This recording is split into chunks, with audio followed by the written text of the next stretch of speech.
في مكان على كوكبنا لو دخلتوه هتحس انك بتختنق. حتى كلاب بترفض تقعد فيه. في ناس دخلوا وما كملوش 3 دقايق.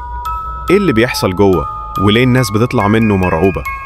المكان ده اسمه غابة اوكيجاهارا في اليابان، والناس بيسموها غابة الانتحار.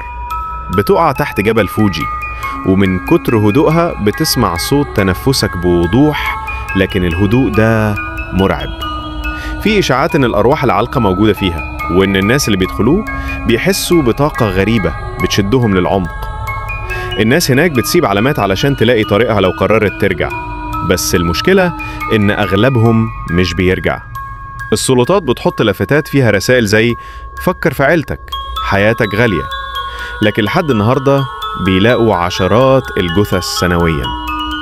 الغريب إن الحيوانات كمان بتهرب منها. هل المكان ملعون؟